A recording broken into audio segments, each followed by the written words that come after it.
have a comment here I want to pull up and get your thoughts on. Okay. So we'll do that here real quick. So this is actually on another older podcast I did about the DS, but I think it kind of fits into this. And you're definitely somebody I thought this would be a cool kind of comment to get some thoughts on here. So somebody commented and they said, "Do you ever want to admit how vital handhelds were to the video game space? As a Zelda fan, I feel that all the time because of the only ones people talk about are Link's Awakening and Minish Cap and Link Between Worlds, as though nearly half of the mainline games weren't on handhelds. And now they all are because the Switch is a handheld. It's the same for RPGs. People only choose a select few, honestly, but what other console is best for being able to play a continuous story than a handheld? The RPG suddenly becomes a book that you take everywhere with you because you can't stop reading.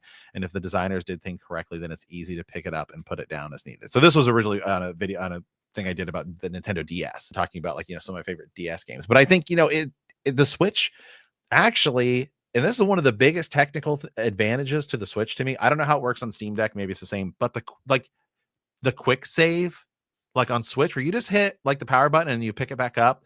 Like on my ROG Ally, it doesn't exactly work like that, like the way it's supposed to. And maybe it does on Steam Deck, but that is to me also one of the biggest things about Switch 2 is you can just power it off.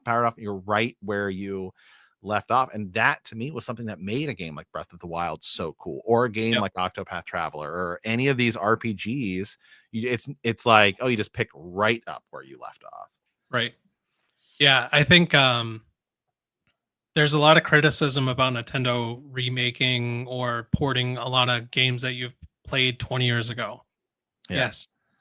But we can do that anywhere.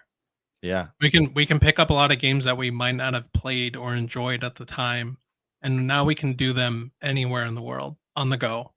And I do like that comment where it's like almost like a Kindle, where you can pick it up and just kind of continue on with the story for a little bit, put it down, pick it up. Like I think that is something that people often overlook about the Switch, is that, especially the Switch 2. I hope they bring more old games, some of them that I've missed, especially RPGs that I can just pick up and play that I might not have at the time. Yeah. And, even like the Switch Online, right? Which I know like I could use. I have like, a ton of old retro handhelds like the Mia Mini and all that stuff. And then you have the analog, Pocket, right? Yep. And stuff like that. But it's just kind of different playing it on Switch. Like actually, it was a couple years ago, we had an ice storm and it knocked our power out for like 8 days. Sucked. But I was like, I'm finally going to sit down and play on Switch Online. I played A Link to the Past. And like, really, I was like, I'm just going to play A Link to the Past.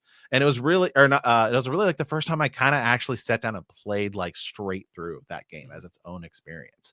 And like, I know you can play on those other things, but I don't know. It was just kind of nice. I just played it, and I know you can do save states and everything, but it's just how I experienced that game for that like few short days.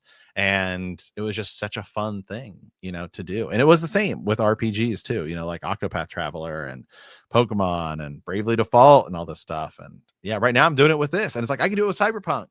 Right. I can like just turn my Switch off, and you don't even have to like save it. It's because it just does the auto save thing. Yeah, it's just such a cool way to do it this world now with video games, and it's what I'm super looking forward to it with Switch 2. Yeah, that'd be amazing if they could do Red Dead 2 on the go. Yeah. On the go. I know you could. Yeah. I know you can do it on Steam, but it's not.